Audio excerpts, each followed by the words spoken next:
Bonjour et bienvenue au 103e épisode de Board Game Duel, le podcast sur les jeux de société où deux jeux s'affrontent dans un duel sans merci. Je suis votre hôte Sam et avec moi j'ai le Soichi Noguchi des influenceurs ludiques. Je suis pas sûr si je veux répondre tout de suite. Ça veut dire quoi, ça? Soichi Noguchi, tu sais pas c'est qui? Probablement que nos auditeurs non Non. plus, parce que moi non plus je savais pas c'était qui avant de le googler tantôt. C'est un astronaute japonais qui vient de la ville de Yokohama. Puis pourquoi je compare à lui, c'est parce que des fois j'aurais le goût de te pitcher dans l'espace. Puis parce que, tu sais, les Wow. astronautes, c'est des gens respectables et intelligents, puis qu'on apprécie aussi, là. Oh my god, c'est passé d'un extrême à l'autre, là. Je suis comme pris au dépourvu. Il y en a un des deux Pour qui est ceux qui le vrai. savaient. Et pour ceux qui ne le savaient pas, mon nom c'est Vince. Donc, pourquoi je t'introduis comme ça, c'est qu'aujourd'hui, notre thème, c'est la ville de Yokohama. On va vous parler des meilleurs jeux qui ont ce thème-là, cette ville comme thème-là, là. Vous pourrez pas C'est dire assez qu'on va... restreint. T'sais, vous pourrez pas dire qu'on va pas explorer tous les confins de l'univers ludique avec nos thèmes à Board Game Duel. Ben oui, puis c'est ça, en ayant choisi Yokohama comme thème, eh bien moi je vais défendre le jeu Yokohama. Et toi, ça? Mais moi, je vais vous parler de Yokohama Duel et non pas Yokohama Roll and Write, qui existe aussi. Ouais, Fait fait que que tu tu sais, vois, on avait quand même. il y avait au moins On 3 avait quand même jeux, une là. sélection. C'est ça. C'était pas. Mais tout ça, ça va être pour plus tard dans l'émission. Avant tout, comme le veut la tradition, on va faire un retour sur notre duel de l'an passé. Et l'an passé, notre thème, c'était les jeux de construction de villes avec différents niveaux de deluxification. Parce que c'est pas la première fois qu'on fait un thème très spécifique, apparemment. Ouais. Puis dans ce cas-ci, en plus, on allait quand même dans les extrêmes, là. C'était pas mal plus différent que Yokohama puis Yokohama Duel, là. Moi, je vous avais parlé de juste Skyrise, qui a été vraiment mon coup de cœur de 2024, 2023, en tout cas, l'année qui est sortie. Je pense que c'est 2024. C'est un jeu d'enchères mélangé avec de la majorité, où ce qu'on va avoir des mises fixes, un peu comme dans le jeu Ra. Donc, tu sais, si moi j'ai le 1, toi t'as le 2, un autre joueur peut avoir le 3, puis moi je vais avoir peut-être le 8, puis toi le 7, et ainsi de suite. Il peut pas avoir d'égalité, dans le fond. Puis on a toutes comme des valeurs dans toutes les ranges possibles de points. C'est ça. Puis, dans le fond, c'est une enchère qui va se déplacer. Fait qu'on on met un lot aux enchères, mais le lot qui va être gagné, ça va être la dernière mise qui a été placée. Fait que ce sera pas nécessairement où l'enchère a commencé. C'est un peu weird comme concept, mais quand tu joues, c'est très simple, très efficace, très chaotique. Mais en même temps, il n'y a pas beaucoup de hasard dans le jeu-là. Ça va venir, vraiment, l'incertitude va venir de l'interaction avec les joueurs, comment ils vont miser, où est-ce qu'ils vont s'en aller avec leur mise. C'est un jeu que j'ai rejoué plein de fois, que je traîne quand même souvent dans les soirées de jeu parce que j'ai pas besoin de relire les règles d'avance pour me préparer pour l'expliquer parce que c'est super simple. Je fais juste regarder l'aide de jeu, puis le setup.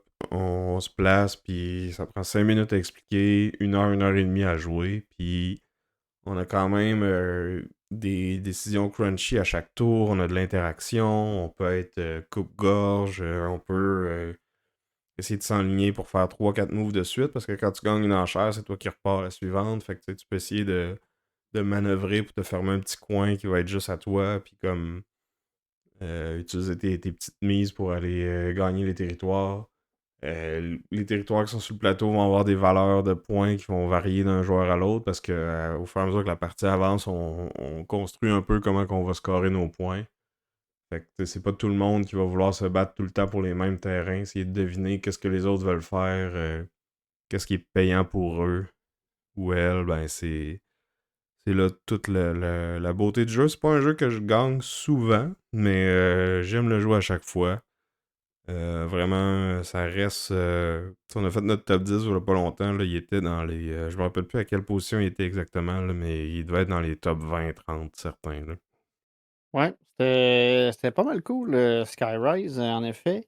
Moi, contre lui, j'avais amené Foundation of Metropolis, qui était la version abordable de Foundations of Rome, qui était, dans le fond, les deux, c'est à peu près le même jeu, sauf que dans Foundation of Metropolis, on a juste des tuiles de carton pour pouvoir construire notre ville.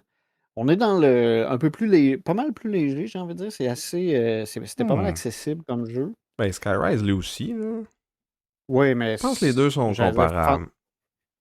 Foundation of Metropolis, c'est plus simple, là, vraiment plus simple. Parce que au final, on va jouer chacun notre tour une action qui va être de soit acheter un terrain, qui est il y a différents lots, dans le fond, sur une carte commune qui sont à vendre. Puis on va acheter ces terrains-là. Puis lorsqu'on a des terrains contigus, ben, on peut décider de construire un bâtiment sur les terrains qu'on possède.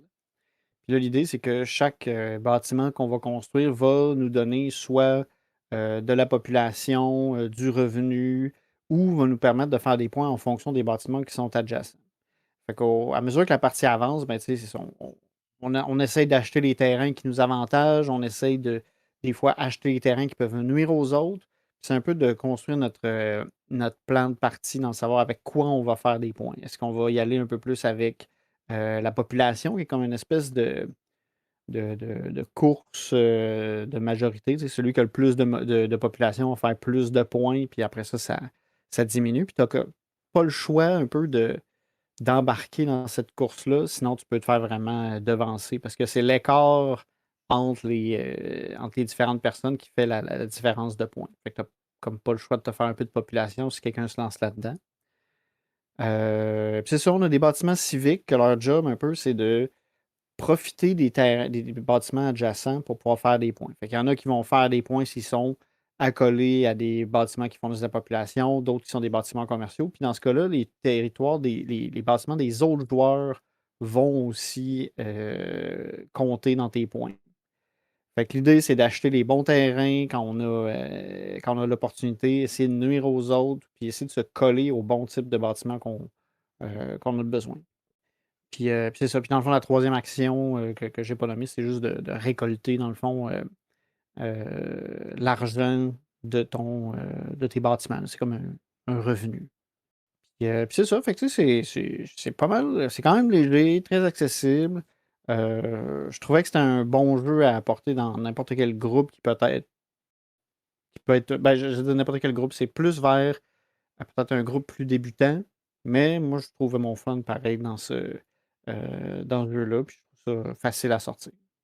Ouais, facile à sortir de la tête aussi. Là. C'est pas. J'étais content d'y avoir joué, c'était amusant, mais comme. Moi, j'y ai pas rejoué en tout cas, puis j'ai pas. Il me manque pas, mettons. Toi, t'as-tu rejoué? J'ai rejoué quelques fois, mais en fait, je l'ai vendu. Bon. Euh, ouais, je l'ai vendu, mais j'ai été content aussi de l'essayer. Puis, tu sais, je suis pas gêné de dire que c'est un jeu qui est intéressant. Puis, si on m'invite à y rejouer, ben, je vais y rejouer avec plaisir. C'est juste que, comme je dis souvent, ben, ce jeu-là, il n'y avait pas de mode solo. Fait que je pouvais pas. Il enfreignait une de mes règles importantes dans ma collection. Mhm. Je suis sûr que tu peux t'en trouver un fanmade sur BGG. Ouais, Peut-être que Martin Lauzon en a mais fait un, là. Lauzon, Montreuil. c'est pas impossible. Mais c'est ça. Tu sais, j'ai aimé ça jouer avec des groupes débutants, mais tu sais, c'est ça, je l'ai vendu. Comme je disais, j'avais pas de mode solo, fait que ça donnait un gros argument pour pas le garder dans ma collection. Mais je suis pas gêné du tout d'y rejouer si on me le propose. Good, ben, parlant d'un jeu solo puis accessible, on va passer au jeu qu'on a joué récemment. Puis moi, récemment, j'ai joué au jeu Unmatched Adventure Teenage Mutant Ninja Turtle. Unmatched, c'est un système rendu là, là. Je pense qu'ils ont même une entrée là, sur BGG pour que quand tu mets ton BG Stats, t'es pas obligé d'aller choisir quelle boîte t'as joué. Là. Tu fais juste le Unmatched System. Dans le fond, à la base, c'est un jeu de confrontation dans lequel il y a tout plein de personnages. Là. Il y a des personnages historiques, il y a des personnages fictifs, il y a des boîtes de Marvel, de Witcher, de... Personnage historique, hein, aussi. Puis il y a des Ouais, personnages de ouais. romans. Je pense qu'il y a une boîte Sherlock Holmes. Il n'y a Mhm. pas une boîte Edison ou de quoi? Ouais, dans un match Adventure Tale to Amaze, il y avait... je pense que c'était pas Edison, c'était Tesla. Mais tu sais, il y a aussi comme... moi, j'en ai une avec un Shakespeare, puis de ses personnages. Il y en a de, tu sais, comme tu dis, Sherlock Holmes, L'Homme Invisible, Jekyll et Hyde, Le Petit Chaperon Rouge, Le Roi Arthur, Bruce Lee, Bigfoot. Il y a Jurassic Park, le Docteur Sattler contre le T-Rex, Puis ce qui est cool, Bruce Lee. ouais, c'est ça. Mais fait que c'est ça, tu peux prendre n'importe quelle boîte, n'importe quel personnage, n'importe quelle map, tout matcher ça ensemble, puis c'est supposé être balancé. Je dirais que c'est peut-être pas tous les match-ups possibles qui sont balancés, mais c'est un jeu qui est très simple. On a une main de cartes. Il y a trois types de cartes, là. Des attaques, des défenses, puis des schemes. Je sais pas comment on pourrait traduire ça en français. Des manœuvres. Manigance. Manigances, ouais. Bref, des cartes qui ont un effet qui est pas d'attaquer quelqu'un d'autre directement. Puis dans le fond, à notre tour, on a soit on joue une carte, soit on fait une manœuvre, fait qu'on pige une nouvelle carte, puis on bouge nos personnages ou notre personnage. Parce que souvent les personnages, ils ont des acolytes avec eux, là, des sidekicks. Dans les jeux des Ninja Turtles, ben, les quatre personnages qu'on peut jouer, c'est les quatre tortues, évidemment, puis ils ont tous leurs sidekicks. Là. Il y a April, Casey Jones, Splinter, le robot, le Metal Head, je pense qu'il s'appelle. Mais bref, ça, c'est le sidekick de Donatello, évidemment. Puis ce qui est cool avec ces jeux-là, c'est que souvent les personnages sont très thématiques. Il y a du beau artwork sur les cartes. Celui-là fait pas exception. Là. On a des. Je pense que dans le Kickstarter, il y avait différentes versions de certaines cartes. Là. Il y en avait qui étaient plus fidèles au cartoon là, des années 90 que moi j'ai écouté beaucoup quand j'étais petit. Et la plupart des cartes là, sont. Le visuel fait plus penser là, aux premières BD. Là. C'est ça, dans celui-là, c'est une version coop. Là. C'est la deuxième boîte de la série Adventure. Là, où on va avoir un vilain. Dans ce cas-ci, ça va être Shredder ou Krang, qui va être géré par une espèce de deck de cartes là, qui. Dans le fond, c'est comme des cartes qui servent à la fois comme attaque et comme défense. Puis qui ont des effets là, variés, là, qui vont. Des fois, il y a des cartes qui ont un effet juste quand ils attaquent ou juste quand ils défendent ou dans les deux. Puis dans le fond, comment ça fonctionne, c'est qu'à chaque round, il va y avoir comme une espèce d'initiative aléatoire. Fait que chaque joueur va avoir sa carte d'initiative. Le vilain il va en avoir deux. Là. Une qui fait un effet genre qui a rapport avec le. Par exemple, dans le cas de Shredder, c'est la map de la ville de New York. Puis là, il y a des Foot Clan Soldiers qui apparaissent. Puis là, Shredder essaie de prendre le contrôle des différents districts de la ville. Là. Fait qu'il y a une carte qui fait jouer Shredder, puis une carte qui fait avancer un peu sa condition de victoire, si on veut. Là, puis qui est une condition de défaite pour les joueurs. Fait qu'on a deux cartes de Shredder, une carte pour chaque joueur, puis une carte pour les Minions, qui sont des personnages connus là, des bandes dessinées ou des cartoons. Là. On a Bebop et Rocksteady, le Rat King, la grosse tortue avec le masque noir, le Slash. Là. Fait que bref, plein de nostalgie dans cette boîte-là. Là. Moi, je tripais sur les dessins animés puis les jeux vidéo quand j'étais petit. Là. Des Tortues Ninja, là. J'avais des bonhommes des Tortues Ninja. Là. C'était comme... c'était pas mal dans mes dessins animés ou mes super-héros préférés, là, je dirais, là, à un certain âge. Puis, tu sais, ça... Mettons que ça y rajoute une petite saveur positive au jeu parce que ça me rappelle plein de beaux souvenirs. Là, parce que, tu sais, dans les faits, ça reste un match. Là, c'est un... On avait parlé du mode compétitif. Là, c'est... Comme on disait, c'était pas tout le temps balancé, mais tu sais, c'est rapide, c'est simple. C'est cool de pouvoir mix and match les différents personnages puis de voir comment ils interagissent. C'est sûr que si tu veux une expérience plus thématique, ben tu peux rester avec juste tes Tortues Ninja, puis essayer de tout le temps te battre contre Shredder puis Krang, mais rien n'empêche, t'as d'autres boîtes de te faire une équipe, là, Donatello et Shakespeare, ou Leonardo puis Deadpool, puis regarder qui c'est qui est le meilleur avec ses katanas, là. Ouais, moi j'aurais préféré le mix T-Rex puis Houdini. Je pense que ça fit bien. Parce que les deux, ils ont tendance à disparaître puis à apparaître, puis on sait pas trop, tu sais. Je sais pas, moi j'ai pas jamais vu de T-Rex apparaître, mais bon. Mais il est full silencieux, tu sais. T'entends pas grand bruit. Tu sais, quand il est dans le film, dans Jurassic Park, là, tu sais, quand il drop la chèvre, tu sais, avant ce moment-là, on l'entend pas, tu sais, il n'y a pas de. Mais non, quand il marche, il fait brasser le verre d'eau. Il est pas subtil pour deux scènes, hein. Mais des fois, il disparaît, tu sais. En tout cas, moi, je te dirais que je pense qu'il y a un combo à faire, là, entre Houdini et le T-Rex. Ben, J'ai pas joué à ni l'un ni l'autre, là, puis, tu sais, moi, j'avais moins aimé Unmatch que toi, si je me rappelle bien. Fait que je dis ça bien, bien en travers mon chapeau. mhm. Ben, je trouve que il y a beaucoup de ces défauts, comme tu sais que c'est pas balancé ou que des fois t'es un peu dépendant du hasard de la pige de tes cartes, là, qui me dérangent pas mal moins dans un coop. Puis tu sais, ça reste du super beau matériel, tu sais, c'est tout le temps des jeux de qualité, là, les minis sont wash, tu sais, ils look, là, même si t'as pas besoin de les peindre pour que le jeu soit beau. Comme je disais, le artwork sur les cartes il est toujours nice. C'est des beaux jetons, c'est des inserts très pratiques, tout fit bien à sa place. Chaque personnage a comme son petit compartiment dans la boîte. Là, c'est nice. Puis, tu rajoutes un thème qui, pour moi, a une valeur nostalgique. T'en as parlé quand t'as parlé du jeu de Metal Gear Solid l'an passé, là, que pour toi, ça venait te chercher parce que c'était un jeu que t'avais beaucoup aimé puis beaucoup joué. Ben, moi, j'ai un peu la même affaire avec les Tortues Ninja. Fait que, tu sais, oui, je vais pas donné, mais tu sais, pour la qualité du matériel, je pense que c'est raisonnable. Puis le fait que tu peux juste le mélanger avec tous tes autres unmatch, tu sais, tu peux t'acheter une coupe de boîte avec des persos qui t'intéressent, puis tu sais, il y a quand même beaucoup de variétés possibles. Puis même si tu sais, l'aspect coop te tente un peu moins, tu peux quand même jouer ces personnages-là en mode versus. Tu peux même utiliser les maps qui sont dans la boîte en mode versus. Puis avec le Kickstarter, t'avais même des cartes pour pouvoir jouer Krang puis Shredder comme des personnages jouables. Fait que c'est ça, tu sais, c'est pas révolutionnaire. Tu sais, objectivement, mécaniquement, tu sais, c'est un jeu qui est correct, qui est bon, mais pas excellent. Mais j'ai eu ben du plaisir à jouer avec. Puis tu sais, je vais le ressortir en solo une couple de fois. Puis même, tu sais, je l'ai joué en multijoueur à 4. Le fait que tu vois pas les mains de cartes des autres, là, j'avais comme un peu moins le besoin de alpha gamer tout le monde, là. Ouais. Parce que là, tu connais pas tous les bonhommes, puis tu connais pas toutes les cartes. C'est ça, c'est la première fois que je jouais. Peut-être que si je rejouerais, je serais un peu plus désagréable.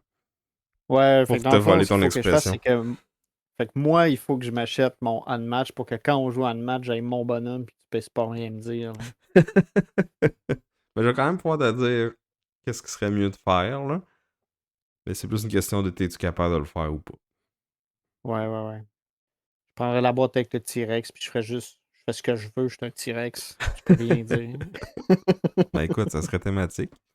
Ouais. Fait que c'était Unmatched Adventure Teenage Mutant Ninja Turtle. Puis toi, Vince, à quoi t'as joué récemment? Bon, on va parler de belles productions, puis j'ai envie de parler de Kelp Shark versus Octopus, qui est un jeu. Ah, tu nous as pas dit en match comment tu le classerais avec notre échelle de complexité. Ah, ouais, c'est vrai. Donc, pour les nouveaux auditeurs, 1 à 5 pour la complexité des règles, puis A à E pour la profondeur stratégique des décisions. Probablement un 2B, très simple. C'est pas la plus grande stratégie, mais si tu fais n'importe quoi, tu vas perdre, là. Ouais, je suis d'accord avec ça. Fait que pour en En revenir y, à en, Kelp, en y ayant pas joué.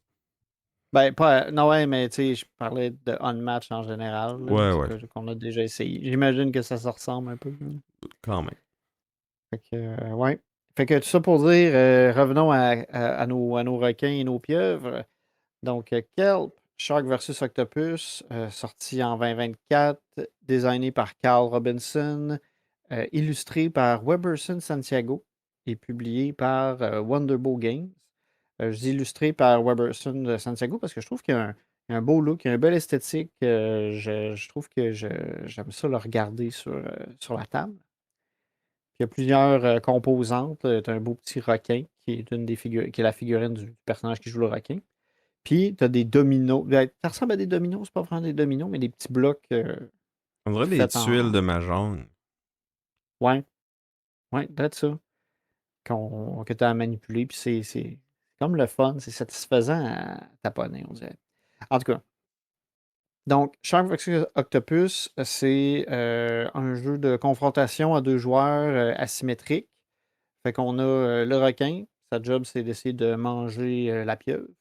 Puis lui, il y a un jeu un peu de backbuilding puis placement de dés. Donc, au début de son tour, il brasse des dés. Selon la couleur du dé, ben, il va pouvoir faire des actions avec ça qui vont être soit lui permettre de se déplacer plus, regarder les tuiles qui sont sur le plateau, parce qu'au départ, il ne voit pas les tuiles qui sont sur le plateau, et potentiellement attaquer les tuiles. Parce que son but, dans le fond, c'est d'attaquer la tuile sur laquelle il y a la pieuvre, puis la manger. Fait qu'il va se déplacer de façon assez restreinte sur le plateau, mais en utilisant des dés bleus, il peut gagner du mouvement. En utilisant ça, les dés jaunes, il peut révéler des blocs puis maximiser ses chances de pouvoir attaquer la pieuvre. Puis à mesure que la partie va avancer, ben, il y a une économie de dés à gérer. C'est que les dés qu'il va utiliser, il y en a qui vont être utilisés sur une espèce de piste de progression qui fait que le requin va gagner des rerolls ou va avoir des options supplémentaires avec ses dés. Puis il y en a d'autres qui vont aller dans une piste d'épuisement qui est un timer de fin de game. Si jamais le requin est complètement épuisé, ben, la partie finit avec la victoire de la pieuvre. Puis si jamais ben, tu n'aimes pas tes dés, ben, tu peux les utiliser plus tard pour acheter des cartes qui te donnent des effets supplémentaires, mais qui permet aussi de rajouter des dés dans ton sac. Puis éventuellement, c'est ça, améliorer ton sac pour ce que tu veux faire. Fait que c'est gagner des dés d'attaque ou de recherche ou de déplacement. Puis des effets qui peuvent être intéressants. Fait que c'est un peu ça le jeu du requin. Alors que la pieuvre, c'est plus du hand management puis un petit peu de deck building. Veux-tu que j'en parle vu que c'est moi qui l'ai joué dans notre partie? Ouais, ouais, vas-y. Fait que comme tu disais, il y a des tuiles qui sont placées en début de game sur les différentes cases du plateau. Puis ça, c'est un peu.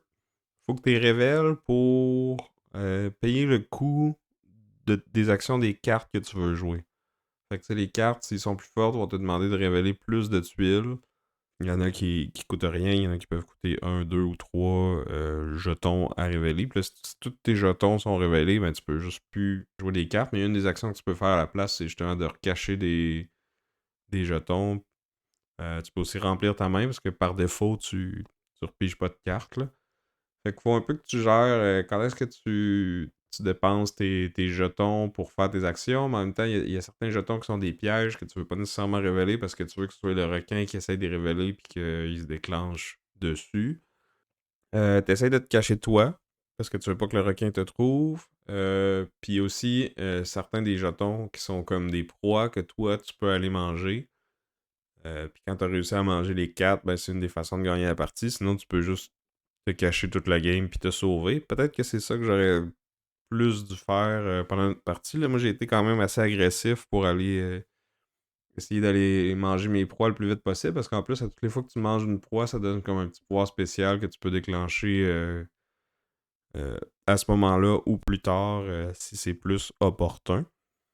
Fait que moi, je me suis comme lancé un petit peu à fond là-dedans. J'ai un peu négligé le stealth. La furtivité. Oui, c'est ça, la furtivité. Fait que ça a fait que rapidement, tu savais j'étais où, même si je pouvais me recacher après ça. Dans le fond, ta position, c'est un de tes jetons qui peut être révélé. Là. Fait qu'après ça, il y a certaines des actions qui te permettent comme d'inverser deux jetons ou de les cacher puis de les changer ou même de les mélanger. Dans ce temps-là, tu les remets dans ton sac, puis t'es piges, puis t'es remets face cachée, mais dans le fond, t'en piges un, puis c'est l'autre joueur qui va te dire où est-ce que tu le mets. Même si cet autre joueur-là sait pas c'est quoi. Fait que c'est comme un peu aléatoire d'où ce qui reviennent, mais honnêtement, en tout cas, moi, les fois que je l'ai fait, c'était comme juste deux jetons qui étaient mélangés comme ça. Fait que Si tu mélanges la pieuvre, l'autre, il y a quand même une chance sur deux de savoir t'es où, là. T'sais, il est pas certain, mais comme. Il y a quand même une bonne idée, là. Et ça t'offre quand même des possibilités de plus. T'sais. Puis parce que tu peux remélanger, admettons, ou tu peux faire plus qu'un mélange si tu joues deux cartes de mélange. Puis je pense qu'il y a des cartes qui permettent de mélanger plus de tuiles. Mais oui, ça te permet un peu de brouiller les pistes. Parce que comme ça, moi, c'est plus difficile pour le requin. Parce que le requin, au départ, déjà, il peut pas beaucoup attaquer. Tu sais, j'ai comme un dé d'attaque. Puis j'ai pas le choix d'essayer d'aller en chercher d'autres. Fait que, tu sais, de se cacher, pas savoir, pas montrer au requin où est-ce que t'es, c'est bien parce que là, ça fait que Ben, on tu sais, s'en fout, en mon dé fait, parce que d'attaque au début il est justement, précieux. t'as pas de dé d'attaque. Fait que même si tu sais, même si tu sais je suis où, si t'as pas ton dé d'attaque au bon moment, moi, je me disais que j'aurais le temps de me sauver, tu sais.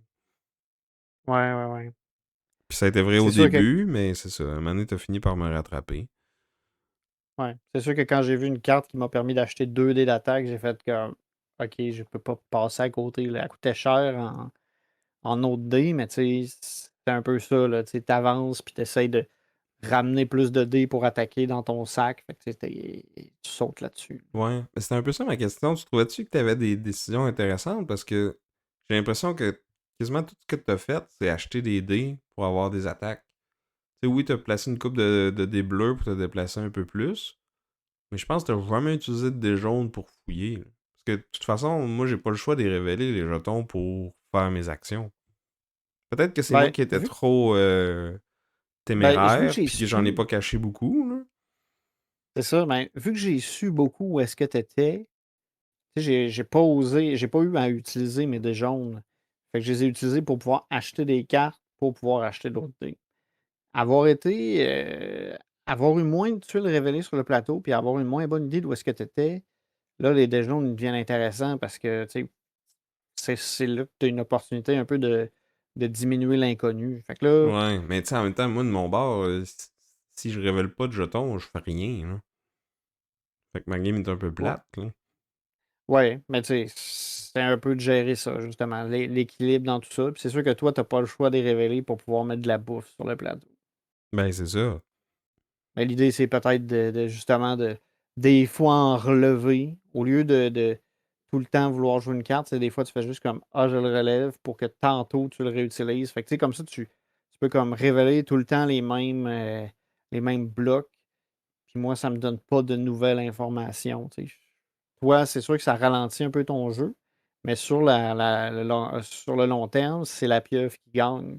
Parce que le requin, il s'épuise, tu sais, il met des dés dans sa piste d'épuisement. Ouais. C'est vrai que j'aurais Fait que peut-être. la pieuvre, elle peut jouer la longue game. Surtout qu'au début, tu sais, là, on parlait que oui, le requin, il peut attaquer, mais une fois que le requin attaque, il y a comme une espèce de roche-papier-ciseau qui va se faire. La pieuvre a quand même une chance de s'en sortir. Dans le fond, chacun des joueurs va jouer une carte qui dans le fond, est une possibilité à la pieuvre de se sauver. Puis le requin, il a l'équivalent des contres de cette carte-là. Puis ben, au début, tu as comme 3 cartes. Fait que, tu sais, il faut que les deux mêmes cartes sortent pour que le requin gagne. Fait que tu as moins de chances au début de gagner en étant le requin. Mais plus ça va, une fois que cette première joute-là est faite, ben on jette les cartes de la couleur que la pieuvre va jouer, puis plus ça va, plus la pieuvre a des chances de perdre la confrontation. En fait, Mais la tu sais, si tu es troisième fois, capable. t'es sûr de perdre.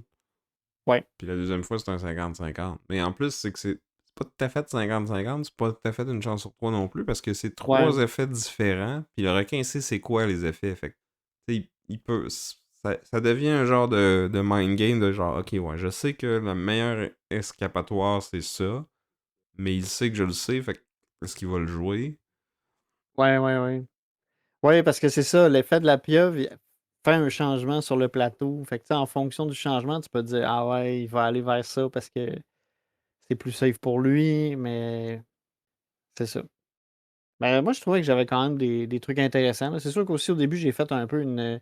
J'avais mal joué une des règles du jeu qui était que je reprenais toutes les dés bleus, puis je les remettais dans mon sac, puis j'en remettais un sur ma piste de progression, alors que normalement, c'est j'en mettais juste un sur ma piste de progression, puis les autres restaient là. Fait que, tu sais, techniquement, avec le temps, mes chances d'avoir une attaque devaient augmenter alors qu'ils restaient un peu plus stagnantes de la façon dont j'avais joué. Mais en même temps, Mais tu sais, le plateau restait plus ouvert parce que quand tu utilises les dés bleus pour te déplacer, faut tout le temps que tu ailles avec des valeurs en montant. Fait qu'en les reprenant toutes, ça te permettait d'en remettre des nouveaux puis de repasser par les mêmes chemins.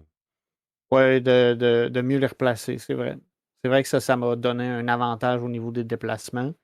Alors que, tu sais, pour le requin, ces déplacements-là, c'est ça aussi qui est un peu difficile parce que le requin, il y a une direction. Fait que tu peux pas comme faire reculer ta miniature, il faut toujours qu'il avance. Puis tu es obligé de faire un déplacement dans ton tour. Fait que il faut que tu gères un peu ça. Peut-être que ça m'a avantagé, ouais. Ça m'a avantagé pour me positionner, mais ça m'a désavantagé pour attaquer. Ouais. Fait que au final, ça a dû se balancer. Peut-être un peu. Fait que Moi, j'ai trouvé ça cool. Moi, j'ai aimé ça. j'ai bien aimé ça, mais tu sais, à la fin de la game, t'as dit, ah, veux-tu qu'on refasse un autre game avec l'autre bar? Puis j'étais comme, ouais, non, je pense que j'ai vu ce que j'avais à voir avec ce jeu-là. Là, c'était bien. Si quelqu'un voulait y rejouer, je dirais peut-être pas non, mais comme, je vais pas courir après non plus, là. Toi, penses-tu que tu vas le garder dans ta collection, même si y a-tu un mode solo? Euh, non, il n'y a pas de mode solo. Fait que là, ça va être.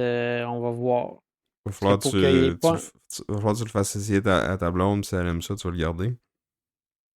Ça va être à peu près ça. Fait que ouais. Puis sinon, en termes de complexité, difficulté, j'ai envie de dire que ce serait 2B. Moi, je pense que je suis d'accord avec ça. Quand même facile à prendre en main. Puis, tu sais, il y a de la stratégie quand même. Mais tu sais, on n'est pas dans le lourd pantoute, là. Non, puis au final, ça devient un roche-papier-ciseaux pour savoir qui va gagner, là. Parce que, tu Ouais, sais, bon. ça peut finir dès le premier encounter, là. Puis là, je pense que ça Ouais. finirait un peu en queue de pieuvre. Queue de requin. Une pieuvre, ça n'a pas de queue. Ça a des tentacules, des ventouses, puis un très gros cerveau. Mais C'était pas un de jeu de queue. mots. Tout le temps, tout y expliquer. Puis après ça, il va réexpliquer la joke à tout le monde parce qu'il pense que c'est plus drôle comme ça. Parce que c'est pour être sûr que tout le monde ait bien compris. Mais tu vois, celle-là, je ne vais pas l'expliquer parce que ça marchait pas, ça. Donc, c'était Kelp, Shark versus Octopus. Finalement, un autre petit jeu qu'on a joué ensemble, c'est le jeu I Made You a Mixtape. Je savais pas vraiment comment transiter de Kelp à ça. Ah, ben, je pourrais dire que les auteurs de I Made You a Mixtape, c'est Mike Delicio et Dan Hughes, qui sont aussi des podcasteurs. Puis ils ont reçu sur leur podcast l'auteur du jeu Kelp une fois ou deux. Moi, c'est là que j'avais entendu parler du jeu Kelp pour la première fois. Fait que finalement, tout est dans tout. Eh oui, c'était belle transition, Sam. Je pensais pas que c'était possible de faire un lien avec ces deux jeux-là. Comme si j'étais un podcasteur professionnel. Fait que c'est ça, ça a été designé par ces deux-là, publié par leur compagnie, Massive Asterisk Games. Puis c'est un jeu de I Split You Choose ou je sépare, tu choisis. Et dans le fond, le Vraiment une thème. excellente traduction, ça, Sam. Mais j'avoue que je sais pas qu'est-ce que j'aurais dit autrement, là. Fait que le thème, c'est qu'on fait un mixtape là, pour les plus jeunes. Là. Ça, c'est quelque chose qu'on faisait dans le temps quand on voulait écouter de la musique puis que iTunes n'existait pas encore. Parce que iTunes aussi, en fait, ça commence à être vieux. Là. Mais bref, c'est qu'on pouvait enregistrer des chansons à la radio sur une cassette. Puis là, tu sais, tu pouvais. Ouais, tu pouvais enchaîner les tunes. Tu sais, dans le fond, c'était vraiment des cassettes où tu enregistrais et tu effaçais toute la musique que tu voulais. Mais c'était super facile, c'est ça. Tu écoutais la radio, tu avais ta tune qui partait. Tu pouvais l'enregistrer si tu avais une cassette prête dans ton magnétoscope. Non, ton magnétophone. En tout cas, ton radio. Ça fait tellement longtemps, j'en perds mes mots. Puis là, tu pesais sur record, puis ça enregistrait ce que la radio elle disait. Dans le fond. Fait que fallait que tu Si fasses t'étais attention. vraiment hot, si t'étais vraiment hot, t'avais une radio avec 2 lecteurs cassettes. Fait que là, tu pouvais prendre tes cassettes puis monter ton mixtape avec d'autres cassettes. ou copier ta mixtape puis la donner à tes chums. Tu sais, c'était fou. J'ai encore mon Ghetto Blaster. Ben, écoute, faudrait que tu la portes la prochaine fois qu'on va jouer puis que tu nous fasses jouer une de tes créations de l'époque. Ah ouais, ça par contre, j'en ai plus de cassette. Le lecteur cassette est dessus, mais il n'y a pas de cassettes qui sont rentrées dedans depuis le secondaire, je pense. Fait que dans ce jeu-là, comment ça fonctionne, c'est que tu vas.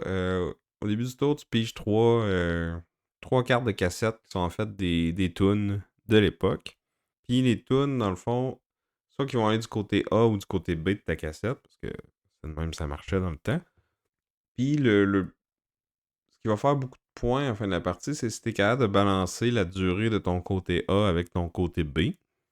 Puis aussi, c'est que les tunes sont dans différents genres de musique. Tu as du rock, du pop, du R&B, du rap. Je pense qu'il y a 6 ou 7 genres différents. Mais dans le fond, plus tu as de cartes dans un des genres, là, que ce soit du côté A ou du côté B, plus c'est payant. Là. C'est comme chacun il score de la même façon. Là. C'est du scoring triangulaire. Là, de comme 1 c'est pas de points, 2 c'est un point, 3 c'est 4. Puis là, ça va en augmentant comme ça.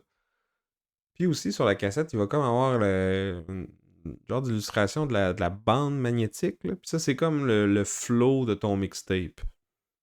Fait que dans le fond, comment que les tunes s'enchaînent entre elles.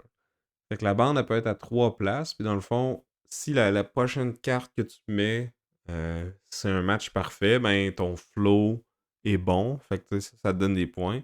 Dans le fond, chaque carte que le flow est bon de un côté va te donner un point. Puis s'il est bon avec la précédente et la suivante, que le flow est ininterrompu, ben ça te donne 3 points. Fait que tu peux quand même aller chercher pas mal de points de cette façon-là aussi. Il y a certaines cartes de cassette qui sont en fait des wild, fait qu'ils comptent pas dans aucun genre, mais ils vont pas briser ton flow, là, parce qu'ils s'insèrent facilement N'importe où n'importe dans où. ton mix, là, ça va fitter, peu importe. Tout le monde va être content d'entendre cette tune-là, peu C'est importe. c'est ça, c'est une tune passe-partout finalement. Puis c'est ça, dans le fond, au début de mon tour, je pige 3 cartes. Je vais faire un paquet de 2, un paquet de 1. Je passe ça au joueur suivant. Je reçois un paquet de 2 puis un paquet de 1 de l'autre joueur. Puis je choisis un des 2 paquets que je vais ajouter à mon mixtape. Puis je redonne l'autre que l'autre joueur va ajouter à son mixtape. Puis on fait ça jusqu'à temps qu'on ait vidé le paquet, dans le fond. Là, selon le nombre de joueurs, il va y avoir plus ou moins de cartes pour que ça fit. Qu'on manque pas de cartes à la fin. Là. Fait que ça se peut qu'il y ait des genres que tu mises dessus, mais que finalement ils sont pas tous dans le deck, fait qu'ils sont un peu moins représentés, là, mais t'enlèves pas beaucoup de cartes du deck au début, là, c'est juste pour rajouter un petit peu d'incertitude, là, mais ça change pas trop les probabilités. Là. Puis c'est juste ça, ça prend à peu près 20 minutes à jouer. C'est très simple, là, c'est notre code de complexité, je dirais que c'est un A limite, un B peut-être. Ouais, j'ai envie de dire un A, tu sais, il n'y a pas énormément de gros questionnements, là, tu sais, tu fais tes 2 paquets, puis après ça, c'est l'ordre dans lequel tu places tes cartes, mais tu sais, c'est pas des grosses décisions. Mais tu sais, ça se joue bien, ça se met en place rapidement, puis tu sais, c'est drôle parce que là, tu regardes les cartes, puis tu essaies de dire: «Ah, je la connais cette tune-là». Ouais, je pense que, tu sais, comme un match, on en a parlé tantôt, là, il scorait des points avec la nostalgie. Là, je pense que ça, là aussi, c'est un peu le but recherché. Là. Tu sais, moi, j'avais joué avec les designers un proto là, sur Tabletop Simulator là, quelques années déjà, puis euh, le jeu était vraiment pas pareil à l'époque. Là. Tu sais, il y avait même des cartes de DJ parce que tu sais, il allait vraiment solide dans le thème de comme faut que tu enregistres les tunes en radio et tout ça. Là. Les DJ ils te rajoutaient des petits pouvoirs de plus pis tout ça, mais ça faisait que le jeu était peut-être un peu plus clunky. Là. Fait que j'ai l'impression que c'est ça qui a fait que ça a été enlevé. Au début, c'était supposé être juste un jeu à 2 aussi, mais là, finalement, c'est 1 à 4 joueurs. J'ai essayé le mode solo. J'ai pas tant trippé. Là. Je crois que c'était un peu random. Là. Dans le fond, c'est que tu vires des cartes au hasard, puis tu rajoutes dans le mixtape là, de l'automa, là, si tu veux. Là. Puis il y a comme un. c'est une façon de décider laquelle qu'ils prennent dans les cartes que tu y passes. Là. Fait que tu sais, c'était. J'avais pas le feeling de jouer contre un autre joueur, puis je trouvais que c'était assez ordinaire en fait. Là. Fait que j'étais content de l'essayer à deux. Je trouvais qu'il. Tu sais, je regardais un peu plus comme qu'est-ce qu'il y avait de ton bord, puis tu sais, ça a donné que les deux, on avait comme un même côté de notre mixtape qui était plus pesant dans la balance, mettons, là. Fait que fallait essayer de trouver une façon De nuire à l'autre le plus possible, en lui donnant des affaires qui allaient pas l'aider à rétablir l'équilibre. Moi, j'ai fait ça souvent, là, justement, de faire en sorte que soit tu prenais les deux cartes, puis ça faisait que ton équilibre bougeait pas, ou tu prenais l'autre paquet qui était désavantageux pour toi. Mais bon, ça venait de désavantageux un peu aussi pour moi, veux pas, parce qu'on avait la même situation d'avoir trop de cartes dans notre côté A. Mais bon, c'était ça, c'est ça. C'était drôle. C'est ça, c'était correct, c'était pas long, c'était facile à expliquer. Là. Je pense que c'est un petit filler que tu peux jouer en attendant que les autres joueurs arrivent ou en fin de soirée s'il te reste un petit peu de temps avant que le lift à quelqu'un soit là. Là. Ouais, Puis, puis tu sais, c'est accessible, là. Je pense que tu peux jouer à ça avec à peu près n'importe qui.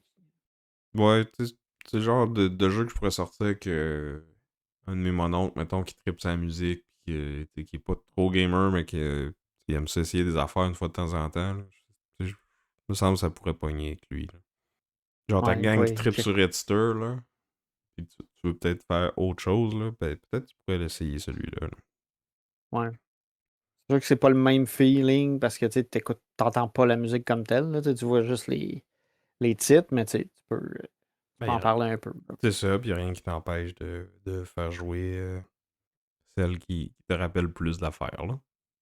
Fait que c'était I Made You a Mixtape de Mike Delicio et Dan Hughes et Massive Asterisk Game.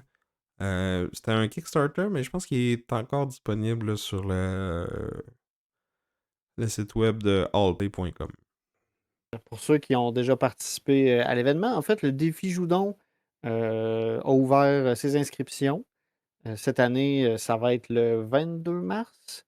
Ouais. Puis c'est un événement caritatif qui a lieu, dans le fond, à travers plusieurs Randolph au Québec. Puis comme la tradition, là, on a participé à toutes les éditions depuis le lancement de l'événement. Ben, on va être là, nous autres aussi. Puis on vous invite à joindre notre équipe sur le site du Défi Joudon. Là. Vous pouvez nous trouver facilement. Le logo de notre équipe, ben, c'est le logo du podcast. Puis dans le fond, c'est ça. Vous participez à une journée de jeux de société pendant laquelle il y a aussi différents concours, différentes activités.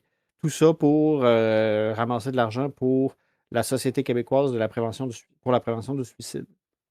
Fait que je trouve que c'est d'une pierre deux coups, dans le sens où on a une activité, une journée d'activité super cool, puis en même temps, on ramasse de l'argent pour justement aider les gens dans le besoin. Puis, c'est ça, faire conscientiser les gens au suicide. Mhm. Puis aux problèmes de santé mentale en général. Là. Donc, Ouais, je pense que c'est la cinquième édition? Non, quatrième édition. ouais, Quatrième fois qu'on va être là. Ça nous a même permis de rencontrer des auditeurs pour la première fois l'année passée. On espère que tout le monde va être de retour dans l'équipe. Puis il reste de la place là, s'il y en a qui veulent se joindre à nous pour une belle journée bien remplie de jeux avec des jeux sérieux comme Team Tree. Quand on fait, euh, oui, quand on fait faire un jeu de dextérité à la flèche puis à Vincent puis qui aime ça, là, c'est quelque chose. ouais. C'est sûr que l'ambiance est un peu festive. Tu sais, il y a toujours comme une effervescence pendant ces événements-là. Puis, tu sais, c'est cool. Là. Puis c'est ça. Puis il y a plein d'activités dans la journée. Là. Il y a des défis, il y a des quiz, il y a des conférences aussi. De Ludipsy, dans le fond, qui est une autre influenceuse qui mêle l'univers ludique à la psychologie. Qui est là puis qui fait souvent une conférence. Fait qu'en tout cas, il y a plein de trucs. Ouais. Fait que nous, on va être à celui de Brossard le 22 mars prochain. Mais maintenant, on va changer de continent. Puis on va se suit up un petit peu parce qu'on va devenir tous les deux des hommes d'affaires de la ville de Yokohama. Parce que dans Yokohama et dans Yokohama Duel, nous sommes des hommes d'affaires qui ont comme objectif d'améliorer la ville, de faire en sorte que la ville de Yokohama prospère puis devienne plus importante que jamais, puis se démarque des autres villes. Fait que pour ça, il va falloir faire du commerce, Peux-tu dire remplir. les designers puis l'éditeur avant de te lancer dans le jeu? Bon point. Ouais, ben, je me disais, tu sais, vu que l'introduction est quasiment la même pour les deux, parce qu'on a vraiment une réinterprétation du même jeu, soit en mode multijoueur ou en mode exclusivement duel. Mhm. Mais ouais, je vais commencer dans le fond par celui que moi je vais défendre, qui est le Yokohama original, publié en 2016, designé par Hisashi Hayashi et publié par Synapse Games. C'est celui-là qu'on a joué. Là. Il y a plusieurs éditeurs, mais nous autres, on a Ouais. joué à celui qui était édité par Synapse Games. Dans le fond, Okazu Brand, c'était l'éditeur original au Japon en 2016. Puis Synapse Games, ils l'ont ramené avec une nouvelle couche de peinture au goût du jour en 2024. Donc, dans Yokohama, on va être, c'est ça, comme je disais, des hommes d'affaires. Puis l'idée, ça va être d'accumuler des points qui représentent un peu à quel point on a permis à la ville de se développer au fur et à mesure du développement de nos activités commerciales. Ouais, ben ça se passe à une époque où le Japon commence à s'ouvrir sur le monde. Là. Ça avait été longtemps comme une civilisation un peu fermée, pognée sur son archipel. Là. Fait que c'est à ce moment-là que les civilisations européennes ont commencé à interagir un peu plus avec le Japon. Tu sais, il s'est ouvert au commerce avec eux. Fait que on est comme à cette époque-là, puis on commence à profiter de ça. Là. Exact. Fait que dans le jeu original, on a un mécanisme intéressant qui me faisait penser, Au jeu Istanbul. c'est Istanbul. Ben oui, j'avais Jamaïca, mais j'étais comme c'est pas Jamaïca. Pas en tout, mais oui, comme Istanbul, dans le sens où tu as une espèce de mécanisme de petites, je veux dire, de petites miettes de pain, j'allais dire, sur le plateau. Ben, moi, ça me fait penser à ça, là. Tu sais, Fait que, au début du tour, tu vas placer des cubes sur le plateau. Ces cubes-là, dans le fond, c'est ce qui va te permettre de déplacer ton maître ouvrier, dans le fond, ton chef de compagnie. Puis, ça va aussi donner la force à l'action que tu vas faire quand tu vas arriver à un emplacement particulier. Fait que tu mets un peu tes miettes de pain sur le plateau, puis tu as soit l'option de mettre trois cubes à trois endroits différents ou de mettre deux cubes à un endroit. Puis là, après ça, tu vas déplacer ton ouvrier sur un chemin qui doit être tracé par les cubes. Puis là où tu vas t'arrêter, ben là, tu vas ramasser les cubes, puis tu vas faire l'action avec la force qu'il y a. Fait que c'est qui correspond au nombre de cubes plus ton ouvrier. Fait que tu as comme une Plus espèce. des bâtiments que tu aurais mis là avant. Oui, plus des bâtiments, j'allais parler des bâtiments plus tard. Mais c'est ça. Puis dans le fond, en fonction de la force de l'action, ben souvent, c'est que ça va donner plus de récompenses. Fait que dans plusieurs endroits, ça va être tout simplement de récolter plus de ressources. On a 4 ressources dans le jeu. On a le poisson, le thé, la soie et le cuivre. Puis toutes ces ressources-là sont disponibles sur le plateau. Ces ressources-là vont être principalement utilisées pour pouvoir compléter des contrats. Les contrats, c'est quand même une grosse source de points et de bonus. Des contrats, tu peux t'en as au début de la partie, mais tu peux aller en chercher à un autre emplacement sur le plateau. Puis là, ben, tu peux comme prendre un contrat puis payer plus cher pour en avoir deux. Puis ça, c'est que tu peux les remplir plus tard dans la partie en payant les ressources. Euh, puis c'est ça. Puis aussi, en effectuant les actions avec une force assez élevée, c'est-à-dire 4 ou 5, tu vas avoir l'opportunité de pouvoir placer un bâtiment sur cet emplacement-là. Ce qui va faire que cette action-là va tout le temps être plus forte quand tu vas y aller. Ça donne un bonus de plus 1. Tu peux mettre des bâtiments qui sont des boutiques, mais tu peux aussi mettre des maisons de commerce qui, elles, sont plus fortes, qui fait que quand tu vas t'arrêter à cet emplacement-là, tu vas faire un yen, donc une pièce de plus. Puis quand les autres vont y aller, tu vas faire une pièce de plus. Ce qui est pas mal intéressant à mesure que la partie avance, parce que ça te fait une source de revenus passif. Avec ça aussi, quand tu fais une force à 5, il y a comme une tuile qui est placée sur chaque emplacement au début de la partie qui est aléatoire, qui donne une récompense de plus que tu peux gagner si tu fais une action à 5 ou plus de force. Fait que, on a cet aspect-là, gérer aller chercher des ressources pour faire des contrats. Mais à ça, on ajoute aussi 3 autres emplacements un peu plus spéciaux.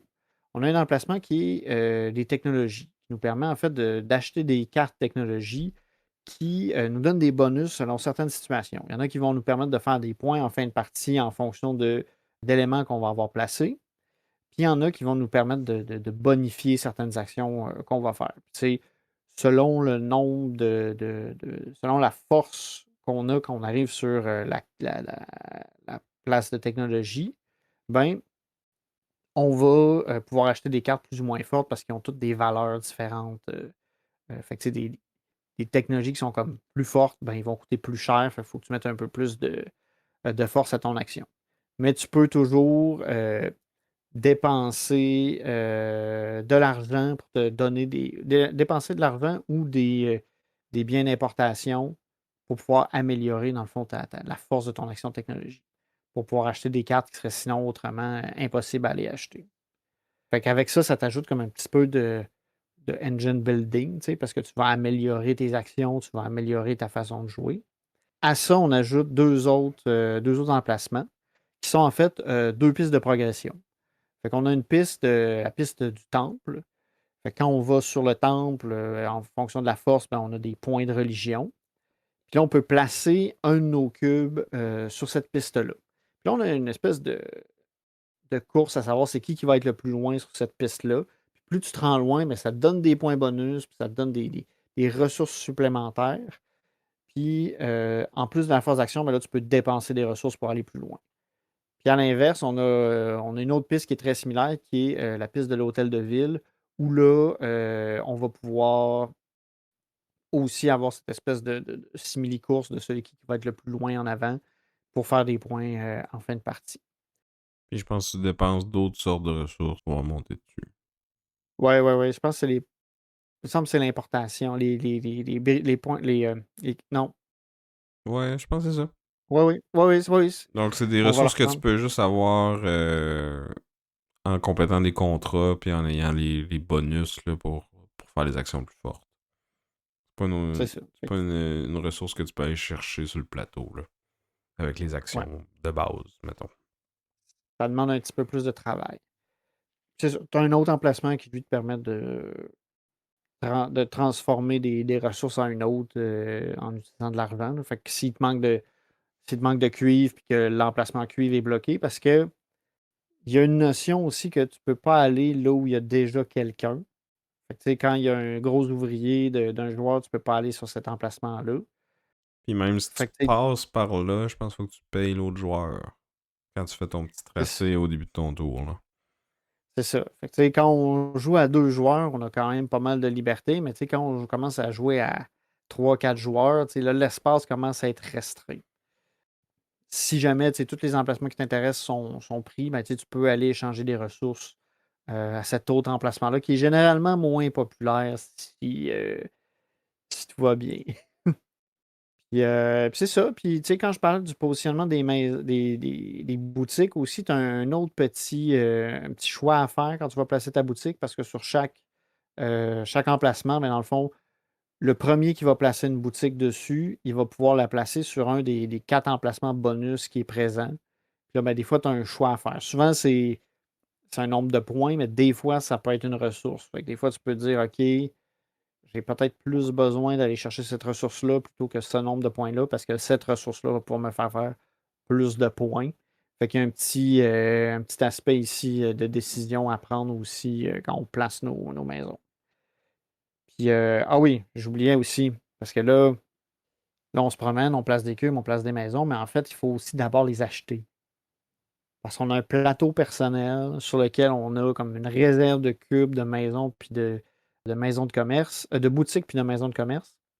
Mais il faut que tu les achètes pour les avoir vraiment dans ta main avant de pouvoir les placer. Fait que tu as petite gestion de timing à faire que si tu veux aller placer ta boutique à tel endroit, il faut que tu t'arranges pour en avoir dans ta main. Puis là, il y a des emplacements qui te permettent de juste ajouter de ces éléments-là dans ta main. Puis encore une fois, ben, ça va. Il faut que tu les Le nombre achètes. d'éléments. Ouais.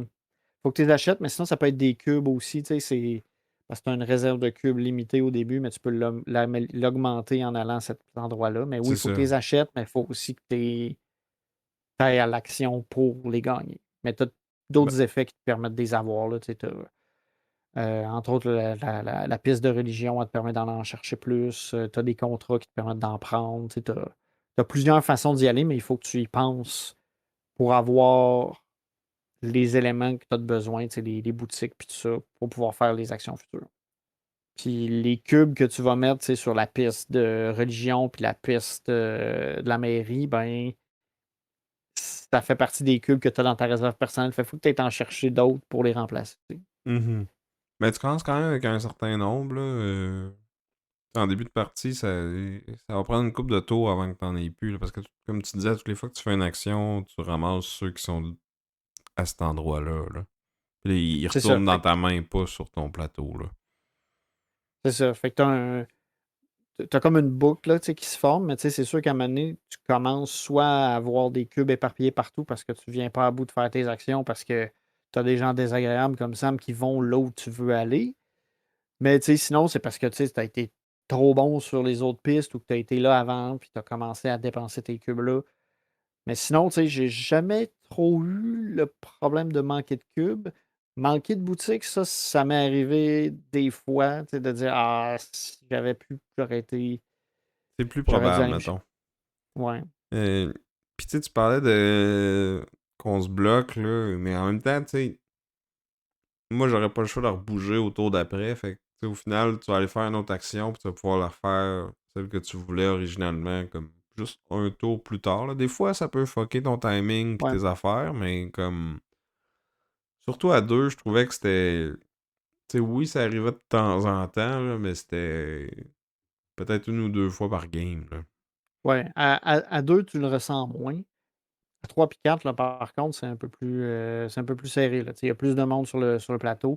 Puis là, je pense que c'est là aussi où l'emplacement où tu peux échanger des ressources, il devient un peu plus intéressant parce que tu es comme bon ben là, il faut que Faut que je fasse de quoi, de j'en ai toute façon, là. c'est ça, j'en ai besoin de monter. Mais tu sais, c'est rare que tu as vraiment une situation où tu te dis il n'y a rien qui m'intéresse parce qu'il y a toujours une action intéressante à faire, il y a toujours un truc que tu peux faire progresser. Tu sais, même si tu as besoin d'une ressource X, admettons, euh, tu peux aller chercher autre chose qui va être tout aussi profitable pour toi plus tard. Je vais aller te chercher des boutiques d'avance ou te dire, ah ben moi, je vais aller me chercher une technologie en attendant. Tu sais, ça peut juste t'aider. Fait que, tu sais, il y a jamais un moment, je trouve, où tu te dis, j'ai pas d'option intéressante. Tu as toujours un truc qui peut être bon pour toi puis te faire des points ou t'amener à faire des points plus tard. Fait que je trouve ça vraiment bien, vraiment intéressant. Puis je trouve qu'à chaque tour, j'ai l'impression de progresser. Tu sais, des fois, c'est pas nécessairement des grosses actions, mais je suis comme ah, ça c'est nice, tu sais, j'avance, je progresse, je vais chercher telle affaire, ci puis ça.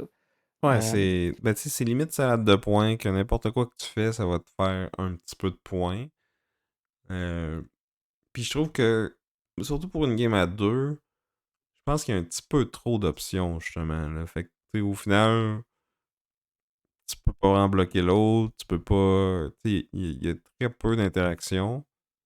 Puis, tu sais, tu peux ben, comme ignorer trois quatre emplacements, puis jamais y aller d'une game, puis très bien t'en sortir, là. ben, à deux peut-être, oui. Les interactions, t'as le blocage avec le bonhomme, mais t'as aussi les maisons de commerce qui te disent bon ben tu donnes de l'argent aux autres si tu vas à la place où il y a quelqu'un qui a sa maison de commerce. Là. Mais c'est sûr que c'est pas le plus interactif. Mais en même temps, moi je trouve ça le fun. Moi j'aime ça, avoir la liberté, tu vois. Tu sais, ça me dérange pas d'avoir plein d'options, tu vois, de justement dire OK, peser le pour, le contre, aller voir quelle place, c'est-tu mieux que j'aille là, c'est-tu mieux que j'aille pas là. Tu sais, Ouais, mais moi au j'aime ça, final, avoir cette liberté-là. ben, oui, ça peut être le fun, mais quand t'en as trop puis que toutes les options se valent, tu sais, j'ai l'impression que Ouais, peu importe ce que tu fais, ça va être bon de toute façon. Fait que, tu sais, pourquoi je je ferais une dirais pas, décision rendue là? je dirais pas qu'ils se valent toutes, mais je dirais qu'il n'y en a pas de mauvaises. Parce que c'est sûr que tu as un trajet qui est un peu plus avantageux pour toi. Mais c'est d'essayer de le trouver qui est le fun, je trouve. Ouais, mais tu sais, un coup que tu l'as trouvé, tu peux comme prévoir trois quatre coups d'avance. Puis là, à moins que l'autre, surtout à deux, ça arrive pas souvent, comme on dit, ils viennent te bloquer. On dirait que, tu sais, c'est sûr que nous, on l'a joué plus sur BGA, là, mais il y a une couple de fois que, tu sais, genre mes deux, trois prochains tours étaient planifiés. Fait que là, quand mon tour revenait, j'avais pas de Ben, questions à ça me joue vite. poser. Ouais, mais tu Mais sais, t'as déjà fait ta réflexion, puis ça joue vite. Tu sais, c'est pas un jeu où non plus les actions sont compliquées. Là. Tu sais, souvent, ça se résume à bon, je vais à telle place, puis je ramasse ces ressources-là, puis c'est ça, tu sais, ton tour, il est pas long. Fait que tu sais, que t'en aies planifié 3-4 d'avance, rendu là, limite, je suis comme, ça ouais, fait, c'est ça a pas de l'allure. nécessairement un défaut, c'est vrai. Fait que tu sais, tant qu'à parler de complexité, là, mettons qu'on y met sur la cote, tu dirais que ce serait quoi, toi? Moi, j'ai envie de dire que c'est un 2. Hey, B+. Moi, j'irais plus à 3 là, parce qu'il y a quand même beaucoup d'actions possibles, là. Tu sais, faut que tu Oui, prennes le temps mais de toutes les expliquer, là. ouais, mais ils sont pas super compliqués. Non, mais il y en Je a quand pense, même pas mal. Fait que, tu sais, moi, je dirais peut-être plus ouais, à 3B/C, là. ouais. Tu sais, entre B et C, ça c'est sûr. 3, je trouve que c'est un peu. Je trouve que c'est quand même pas mal. Mais tu sais, ça se. Je sais pas, tu mettais 3 à genre dette médaille, puis Ben, j'essaie de penser au temps que ça a pris. Tu sais, expliquer Death Médaille à du monde. Le temps que ça prend avant que tout le monde soit comme confortable versus le temps que ça prend avant d'être confortable à Yokohama, je pense que c'est beaucoup ah, plus facile d'être confortable à Yokohama. Je suis pas d'accord. Pour moi, c'est l'équivalent de site, là. C'est un medium weight euro, là. Ah non, non, non, c'est plus. Je trouve ça plus simple à jouer que Scythe, là, Ben non. vraiment. Il y a, Ben il y a oui. bien plus d'options que dans site. Ouais, mais Dans site, t'as 4 t'as- actions, là. Là, t'en as ouais, genre 16. je trouve que tu as plus de réflexion à faire à Scythe qu'à Yokohama. Je trouve que Yokohama, Bah, ça glisse mieux, genre ça non, coule. Tu sais, je suis tu pas le d'accord. vois, tu vas te chercher un plan avec ton contrat puis tout. En En tout tout cas, moi, on va laisser les je trouve, auditeurs nous juger dans les commentaires pour ça. ouais, je le trouve plus complexe. Je veux dire, je trouve qu'il y a plus de stratégie que de complexité. Ben, moi, je pense que c'est Je à peu pense que près égal. je pense que c'est facile d'apprendre à jouer à Yokohama, mais c'est pas facile nécessairement d'être bon à Yokohama. Fait que c'est pour ça que j'y allais avec comme 2 PC. Ben, tu vois, sur BGG, il est à 3,28/5. Ouais, Fait qu'on est proche du 3, là. Plus proche du 3 que du 2, là. ouais. Moi, ouais, je sais pas. Moi, je le trouve plus simple que ça. C'est peut-être ça aussi parce que j'avais joué à Voidfall pas longtemps avant. Là, fait que j'étais comme, ah, c'est Euh, facile. c'est sûr, mais. As-tu d'autres choses à rajouter avant que je passe au mien? Non, j'allais dire, vas-y, c'est à ton tour, puis après ça, on rejasera après ça. C'est bon. Ben moi, je vais vous parler de Yokohama Duel, aussi designé par Hisashi Hayashi, aussi publié à l'origine par Okasu Brand et ramené au goût du jour dans une nouvelle édition par Synapse Games à la fin de l'année dernière. Puis d'ailleurs, merci à eux pour la copie presse de ce jeu-là. On est vraiment dans la même thématique, mais on a voulu épurer un peu, puis vraiment comme adapter pour avoir un système qui se joue à deux joueurs, parce que le jeu Yokohama, il se joue bien à deux. Fait que tu sais, souvent on entend ça, là, tu sais, pourquoi ils font un White Castle duel, pourquoi ils font un Azul duel, pourquoi ils font un Splendor duel. C'est des jeux qui se jouent bien à deux, tu sais, il n'y a pas besoin d'une version duel, mais moi je trouve que c'est le fun quand ils essayent de le faire, puis qu'ils font pas juste genre enlever des composantes pour que, puis que ce soit le même jeu à deux, tu sais, ils adaptent pour que ça soit une expérience différente. Puis dans ce cas-ci, on va oublier là, l'histoire des petites miettes de pain, là, puis de retrouver ton chemin. Là. Mais on va quand même garder le concept que les différentes actions qui vont être à peu près les mêmes, là, on va aller chercher des technologies, pogner des nouveaux contrats, ramasser des ressources. On va pouvoir aussi bâtir des maisons puis de commerce puis des boutiques sur les différents emplacements si notre action est assez forte. Puis ça va nous aider à faire cette action-là plus forte après. On peut donner à l'église pour puis dépenser des ressources pour aller chercher des points de cette façon-là. Fait que tu sais, il y a plein d'affaires qui sont à peu près pareilles. Sauf que ce qui va déterminer la force de notre action, c'est pas le nombre de cubes avec notre ouvrier, c'est qu'on va avoir une main de cartes avec 4 valeurs différentes. Là, je pense qu'en début de partie, c'est 1, 2, 3, 4. Puis la twist, c'est que quand c'est mon tour, je suis obligé de jouer la carte la plus basse de ma main. Puis la plupart des emplacements, il y a 2 exceptions, je pense. Là. Je fais les technologies puis aller chercher des nouveaux contrats. Que là, ces emplacements-là sont jamais bloqués. Mais tous les autres, si dans la manche, quelqu'un va placer une carte là, ben, cette action-là devient bloquée autant pour moi que pour l'autre joueur. Donc oui, je veux faire les meilleures actions avec mes meilleures cartes, mais si je me dépêche pas à y aller, ça se peut que Vincent me coupe l'herbe sous le pied puis aille la faire avec une carte plus faible, une action un peu moins efficace, mais c'est quand même mieux que pas la faire pantoute. Fait que si les deux on a besoin de soi, ben ça devient comme un jeu de chicken, de genre qui va y aller en premier.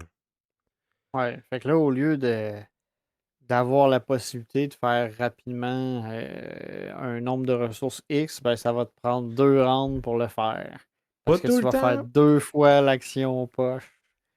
pas tout le temps, Excusez, parce moi que je vais tout de suite dire que moi je l'ai beaucoup moins aimé que l'original. Mais par contre, je vais quand même marquer que, tu sais, quand on était à 2 à Yokohama normal, on avait beaucoup d'espace parce qu'on était 2.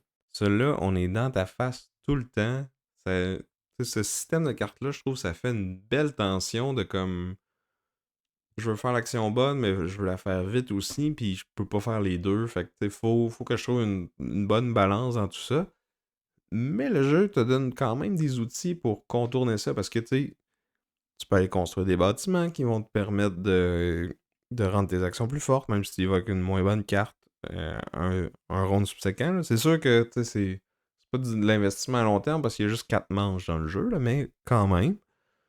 T'as aussi des cartes qui sont des one-shot deals qui vont te rajouter +1 ou +2 à ta force d'action. Puis tu peux juste en jouer une par tour. Fait que tu peux en accumuler quelques-unes, puis les utiliser au bon moment pour justement booster ton action un petit peu. Pour que même si c'est la première action que tu fais dans ton tour, ben ça te rajoute un petit peu de force, ça va te donner plus de ressources, ça va te permettre d'acheter des meilleures cartes. Puis t'as aussi 4 conditions à remplir dans le fond qui vont te permettre d'aller chercher je pense qu'ils appellent ça des négociants étrangers. Qui dans le jeu de Yokohama, là, t'en as pas parlé tantôt, là, mais dans le fond, t'avais comme des jetons de différents pays là, qui se retrouvaient soit sur les contrats ou sur les cartes technologies. Puis que dans le fond, quand t'en avais deux d'un même pays, ça te donnait comme des petites actions bonus. Puis si t'as des sets de différents pays, ça te vaut des points en fin de partie. Ben ici, on a comme fait un peu abstraction de ça. Puis dans le fond, c'est que quand j'ai 3 contrats ou 3 technologies ou 2 jetons importés upgradés dans le fond, ou 2 cartes église. Bref, quand j'ai fait une des 3-4 façons de faire des points assez bien dans la partie, ça me donne un négociant étranger. Puis ça, c'est une carte que je peux utiliser n'importe quand avant ou pendant mon tour pour faire une action, même si elle est déjà occupée, comme si j'envoyais une carte de force 3 à cet endroit-là. Fait que cette action-là, je peux pas la booster avec mes cartes one-shot, là, mais je vais pouvoir la booster avec mes bâtiments. Puis ça va me permettre de faire une action, même si l'autre joueur est déjà allé plus tôt dans la partie, ou même si dans la partie dans la manche, je veux dire. Ou même si moi je suis déjà allé, je vais pouvoir comme double dip puis la refaire une deuxième fois. Ouais, c'est drôle parce que le dessin sur cette carte-là, en plus, il a l'air de gangster. Là. C'est comme, ben, moi, je je fais mes règles, puis garde, j'y vais pareil, même si t'es là. Je le trouvais sympathique, le bonhomme sur la carte. Ah, tu trouves les gangsters sympathiques, toi? Ben, c'est dans le contexte du jeu, là, tu sais, d'amener son gros gars un peu en shape avec un chapeau louche, faire des actions qu'il n'est pas supposé faire normalement. Je trouvais ça, je sais pas, je trouvais ça drôle. J'avais le goût de l'appeler le gangster, tu sais. Mais ces gangsters-là sont très limités, là. Tu peux en avoir maximum 4 dans ta partie, puis chacun va être utilisé juste une fois. Puis c'est pas les deux joueurs qui vont pouvoir en avoir 4. Je pense qu'il y en a 7 en tout, là. Fait que, tu sais, il y a comme une course pour aller les chercher. Puis après ça, tu sais, de savoir quand les utiliser pour te faire un gros tour, tu sais, c'est une autre décision intéressante, là, je trouve. Ouais, puis tu sais, un moment donné, moi, ça m'est arrivé des enchaînés parce que là, j'avais fait l'action qui me permettait de faire une autre affaire, qui me permettait d'aller en chercher un, qui me permettait de le refaire. Tu sais, ça avait été quand même intéressant. Je pense que t'es pas supposé en Euh, faire plus qu'un par tour, mais peut-être que je l'avais pas dit dans mon explication de règles. Puis je t'ai pas trop surveillé pendant la partie. ouais, de toute façon, tu faisais assez de points que c'était pas menaçant. La deuxième game était plus serrée quand même. Un peu plus Euh, sérieux parce que tu as joué comme faux. non, mais la première game, j'avais oublié une règle pendant la partie qui est dans le fond que quand, quand t'as trop de technologie, si t'en acquiers une cinquième, dans le fond, à partir de la cinquième, faut que tu payes plus pour la chercher. Puis, je les ai rétroactivement payés à la fin de la partie avec des ressources que j'avais au moment. Tu sais, je pense que j'ai perdu des points à faire ça, là. Puis bref, ça l'a. Tu sais, je pense pas que ça a changé le résultat de la partie, mon erreur de règle. Non, non, non. Mais j'aimais ça quand même. Pouvoir me dire qu'il y a une petite astérix à côté de cette victoire-là. Mais ça a C'était une été victoire écrasante de Sam quand même, là. parce que j'étais allé à fond dans les technologies dès le premier tour. Puis dans le fond, c'est ça que j'ai remarqué, c'est que tu sais, les technologies, le deck, il est pas si gros que ça, mais il est pas gradé non plus. Fait que tu sais, euh, toutes les technologies que j'avais pognées au premier tour, c'en était qui bonifiaient mes actions, dont celle d'acheter des nouvelles technologies. Fait que tu sais, c'était comme une roue qui tourne. C'est devenu un Puis cercle vertueux, puis c'est drôle parce que le symbole des technologies, c'est comme un gear qui tourne. Fait que tu sais, c'est ouais, ben thématique. là, c'était. Là, tu Euh, étais en sixième gear, puis ça y allait, là. C'était un peu violent. Puis ça m'a donné un petit goût amer, justement, du fait que, vu que les technologies avaient vraiment un rôle, je trouvais, plus important dans Yokohama Duel que dans Yokohama. ben, Puis que, tu sais, si t'as le bon drop au début de la game, tu sais, tu peux t'en sortir vraiment bien, là. Tu sais, la deuxième game, justement, la première game, j'avais un peu négligé les technologies. Je me suis fait ramasser. Fait que là, deuxième game, ben là, je l'ai pris différemment. Puis là, j'ai dit, OK, bon, ben là, j'ai pas le choix d'aller en technologie parce que si tu y vas pas, tu vas te faire laver. Ben, Puis ça c'est dépend dans vraiment quel ordre important. qu'ils sortent. Parce que, oui, là, j'ai pogné un combo qui est super bien ensemble, mais c'est pas vrai à toutes les games. Puis même si le même combo sort à manche 3 versus à manche 1, il n'y aura pas le même impact sur la game, là. Tu sais, j'ai rejoué avec Ariane après, puis tu sais, les technologies, on a peut-être pris juste une chacun dans les deux premiers rounds, puis tu sais, ça n'a pas été ça qui a été la grosse différence dans le game, là. Fait que tu sais, l'ordre dans lequel ils sortent, puis les combinaisons, qu'est-ce qui sort avec quoi, dans le fond. C'est sûr qu'il faut, je suis d'accord avec toi, il faut que tu y portes attention, puis là, je pense que ça a été l'erreur que tu as faite dans la première game, c'est que tu sais, moi j'ai identifié tout de suite le combo qui allait super bien ensemble, puis toi tu m'as pas empêché d'aller le chercher. Mais l'opportunité était là, c'est juste que tu as choisi de pas le faire. Ouais, c'est surtout aussi que j'avais sous-estimé le rôle que ça allait prendre dans cette partie-là. Parce que, tu sais, dans Yokohama original, tu sais, il y a des technologies qui sont fortes, mais on n'a jamais eu des différences de points aussi élevées qu'à ce moment-là. Fait que j'étais un peu comme, OK, t'as pas le choix, là. Faut que tu ailles aux technologies parce qu'elles sont beaucoup plus importantes que dans l'original. Mais en même temps, j'aime que le jeu te donne. Tu sais, t'as une opportunité à peu près égale parce que tu sais, c'est un emplacement qui est pas bloqué, puis oui, le premier joueur peut y aller en premier, mais le deuxième joueur a plus de ressources en début de partie pour améliorer sa première action pour potentiellement aller chercher une meilleure technologie. Fait que, tu sais, je pense que c'est quand même relativement bien balancé, là, la façon qu'ils ont compensé le deuxième joueur versus le premier. Là, tu pars avec plus d'argent puis plus de cartes qui te permettent de booster tes actions aussi. Là. Puis, tu sais, il y a quand même. Il y a 4 manches, puis chaque joueur va être le premier joueur dans 2 de ces manches-là. Là. Fait que quand t'es le dernier joueur d'une manche, tu vas être le premier à l'autre d'après. Fait que tu peux comme enchaîner 2 actions. Là. Ouais, t'es enchaînes, mais tu sais, t'as fait une grosse action, puis après ça, t'es tout obligé de jouer ta plus mauvaise action tout de suite après. Ça, c'est un truc qui m'a agressé un peu. J'aurais aimé ça pouvoir avoir le choix de jouer l'action à l'intensité que je veux. Quitte à dire, tu sais, OK, je joue mon 4 au début, ben, je ne l'ai plus pour la suite, mais non, tu es obligé d'y aller vraiment en augmentant, de faire une action pas forte, puis progressivement avancer. Mm. Oui, tu as les cartes qui te permettent de bonifier ton action, puis oui, tu peux améliorer tes ouvriers aussi. À la fin de chaque manche, tu peux payer pour donner un plus 1 de force permanent à ta carte action. À la carte de ton choix, puis t'en juste Oui, une. Fait que là, c'est- encore là, c'est une décision intéressante. Je trouve que est-ce que j'améliore mes plus petites en premier pour que j'ai des meilleures actions en début de ronde ou j'améliore mes plus grosses pour avoir vraiment une plus grosse action en fin de ronde, mais peut-être sur un emplacement qui sera pas celui que je voulais. Là. c'est ça. Fait que tu vas avoir amélioré ta grosse carte pour pouvoir faire une action semi.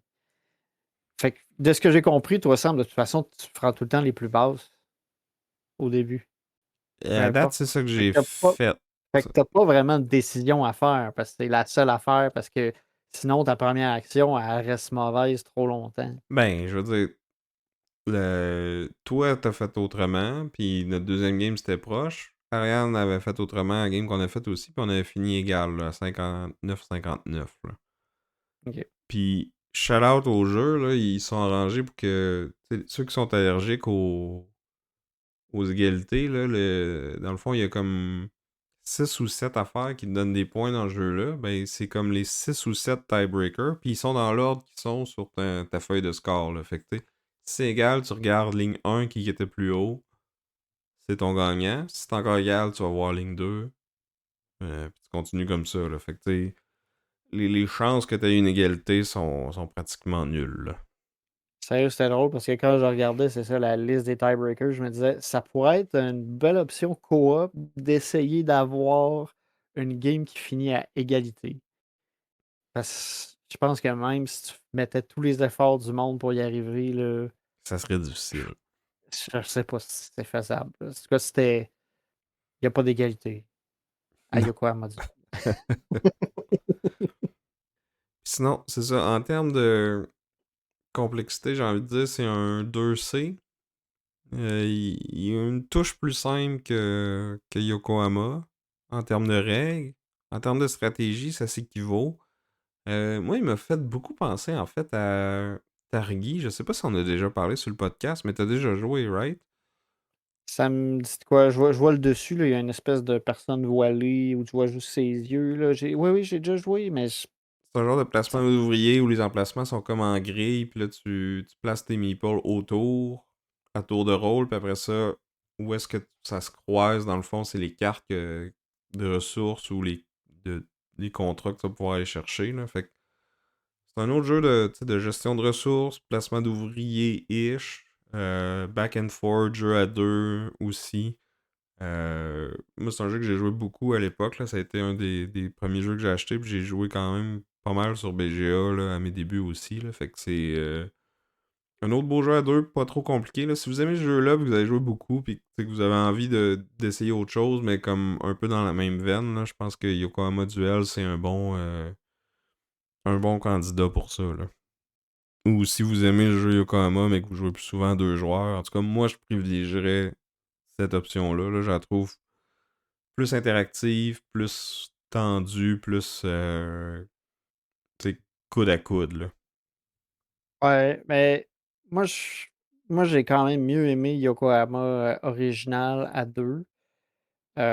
Entre autres parce que justement, je sentais que j'avais plus de liberté que dans Yokohama Duel. Je pense que le fait qu'on m'impose de faire mes actions dans un ordre particulier au niveau des forces, ça, c'est venu me chercher parce que dans Yokohama, ce que j'aimais faire, c'était justement, c'est dire, tu sais, tu mets tes cubes, mais tu sais, je le sais que dans 3 tours, je vais aller à telle place.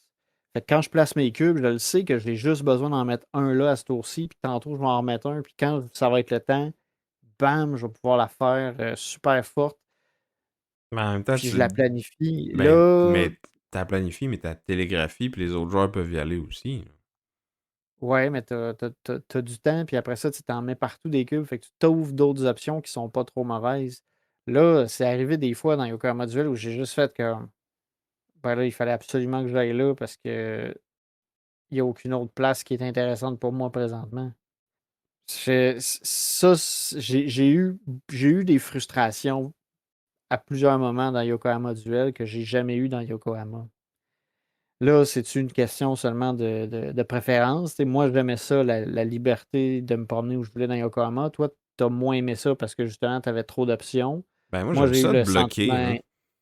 Puis justement, te frustrer. Moi, je trouve que c'est une bonne frustration parce que, tu sais, c'est pas accidentel, là. C'est que l'autre joueur, il le veut aussi, puis c'est de décider. Ouais, sauf que j'avais l'impression que justement, rapidement, je tombais en arrière parce que mon plan, il était vraiment pas optimal rapidement. Puis là, je prenais du retard vite. Fait que j'avais l'impression que la game, elle se jouait tôt. Hmm, je sais pas. Mais Je en tout pense que cas, t'as assez d'outils pour te revirer de bord. Puis, tu sais, le fait que les contrats et les technologies restent tout le temps ouverts, tu sais, ça reste tout le temps des bonnes options, là. ouais, mais t'es encore. Là, t'es un peu sujet aux aléas des cartes qui sont disponibles. Les Ben, les technologies, tu sais, technologies, t'es je veux dire, vois. c'est ça. T'es vois. Tu sais, tu peux choisir. Là, ça, c'est pas si pire. Mais tu sais, comme on a dit, des fois, t'as des combos qui sont bons, puis d'autres fois, t'es comme. Arc. Mais il y a Les toujours de quoi de pas contrats. pire, là. Je veux dire, il y a rien qui est Il y a, il y inutile. a- il y a rien qui est activement mauvais. Mais il y en a qui sont vraiment plus intéressantes que d'autres. Pour les contrats, ben là, c'est vraiment c'est du gros gamble. Tu sais, dans l'original, tu avais un marché de, euh, de contrats. Fait que, tu sais, tu pouvais savoir d'avance, OK, qu'est-ce qui est intéressant et qui fit dans mon jeu. Puis tu avais aussi l'aspect des pays. Fait que, tu sais, admettons, tu avais été chercher, c'est ça, des technologies qui venaient de tel pays. Puis là, tu voyais dans le marché, tu as des cartes, puis tu as des pays qui fit avec ce que tu as déjà. Puis tu te dis, ah, ben là, je vais pouvoir prendre mon agent étranger, même si le contrat, il est pas nécessairement nice pour toi présentement, mais s'il te permet de compléter un combo de pays, tu sais, il devient intéressant aussi. Puis tu le vois, tu sais, le marché est ouvert. Ouais. Fait que j'aimais Ben, mieux ça dans mais Yokohama. t'as un marché dans Yokohama Duel aussi, là. C'est pas pareil, là. C'est dans le fond, je n'ai pas parlé, mais quand tu fais une action à 5 ou plus, une force de 5 ou plus, t'as un marché de 3 cartes qui ont différents bonus. Puis t'es capable d'aller chercher 6 ou 7 pour la force de ton action, ce qui est quand même difficile puis qui demande de la planification, ben ça te permet d'aller. Tu sais, dans le fond, chaque carte bonus, il y a 3 bonus dessus. À 5, t'as juste le bonus du haut. À 6, t'as le milieu et le haut. Puis à 7, t'as les 3 bonus. Fait que tu sais, il n'y a pas de marché de contrat, comme tu Ouais, dis, mais tu peux comme double down sur une action, mettre des bâtiments dessus, utiliser tes cartes ça de peut bonifier main-d'œuvre une action. pour booster. Puis tu sais, ça te permet d'aller chercher quand même des gros bonus qui sont intéressants, là. Ouais, Puis ça sauf peut que, être tu des sais, façons de contourner puis d'aller chercher une ressource qui était. Tu sais, l'emplacement est peut-être plus disponible pour cette manche-là. Ben, tu sais, toi t'es déjà allé chercher le cuivre, ben moi je vais pouvoir aller prendre la carte bonus qui en donne. Puis tu sais, ça me donne une autre façon d'aller le chercher, là. ouais, mais oui, oui, tu peux faire ça. C'est sûr que par contre, monter à plus que 5, tu sais, ça arrivera pas avant le 3 4e tour, tu sais, parce que Ah! faut, Ça peut ben, arriver tu au sais, premier tour. au premier tour, Si, ben, tu faudrait que, sais, faudrait que genre, tu sois super chanceux parce que, mettons, tu as un 4 puis tu as un +1 dans ta main au départ, ça, tout le monde a ça. C'est là où je pense que tu pourrais le plus aller chercher, c'est genre à l'église. Peut-être à l'église, parce que là, tu peux payer une ressource différente pour t'augmenter, puis là, tu peux faire Non, mais un. ça monte pas ta force d'action. Les seules affaires qui vont le monter, c'est si tu mets des maisons. Il y a des technologies qui font que les cartes que tu mets euh, valent plus, Val dans le fond. Ils plus. ont voit un plus. Tu sais, il y a certains contrats qui peuvent te donner un plus 2 que tu peux aller chercher. Fait que tu sais, 4 plus 2, puis soit une technologie ou tu sais, c'est l'action de technologie, fait que t'es allé une première fois, t'as mis une maison, puis tu retournes, puis ça te fait un de plus, dans le fond, là. Ouais, mais ça, C'est- c'est c'est- tour 2 parce que tu pourrais y retourner. Non, il y Faut a que des l'entrée actions que se tu peux y libère. retourner. Il y en a deux. Faudrait que ce Ah soit une de ouais, ces deux-là. technologie Ou ou contrat. contrat. Je te dis pas que c'est Ouais, comme ça va arriver à toutes les games, ou même que ça va arriver à une game sur deux, là, mais ouais. Puis c'est. pour que ça vaille la peine, il faudrait vraiment que tu aies la carte et que genre tu veux le plus 7 absolument. Là. Oui, oui, mais tu sais, tour 2 c'est facile, mettons. Ou c'est probable. Ça prend de la planète un peu. Oui, mais comme dans Yokohama aussi, hein. Ouais, ouais, Faut, ouais. faut, faut que Mais tu tu sais, mettes c'est tes ça. cubes sur deux, trois tours avant de pouvoir y aller, puis tu sais, c'est ça. Ça prend de la planification, puis oui, l'autre peut te mettre des bâtons dans les roues, mais ça se fait. Ouais. Mais en tout cas, tu sais, ça reste que, tu sais, ça, c'est une action, tu sais, c'est pas le contrat comme. C'est une piste différente qui améliore tes actions quand ils sont déjà super forts. C'est un bonus intéressant. Des fois, j'ai cherché à aller le chercher parce que j'en avais besoin, mais pas si souvent. Par contre, c'est sûr qu'il est un peu plus simple que Yokohama de base. Là. Tu sais, ils ont enlevé tu sais, l'histoire de la course des pistes de l'hôtel de ville puis de l'église. Tu sais, ça marche un peu différemment. J'ai envie de dire que c'est un peu plus simple. Là. Ouais, dans le C'est fond, t'as pas comme con. un bonus de plus si t'as plus d'églises, si t'as plus de technologie et si t'as plus de contrats que l'autre. Fait que chacun de ces trois affaires-là, dans le fond, celui ou celle qui en a le plus fait des points de plus. Ouais. Fait que ça donne le même feeling, puis comme tu dis, c'est peut-être moins fiddly, là. Ouais. J'ai aimé ils ont mis un petit peu plus d'importance sur les biens d'importation, dans le sens où tu as les biens d'importation, je pense qu'il y a plus de moments où est-ce que tu peux les utiliser en dépensant. Tu peux plus les dépenser que juste les avoir. Mais tu peux aussi décider de les retourner puis qu'ils deviennent des 4 points en fin de partie en duel. Mhm. Ça, c'est encore, mais j'ai trouvé ça intéressant parce que justement, des fois, tu es comme là, veux-tu payer cette caisse-là pour faire cet effet-là? Mais tu sais, j'aurais l'opportunité de juste en faire un 4 points.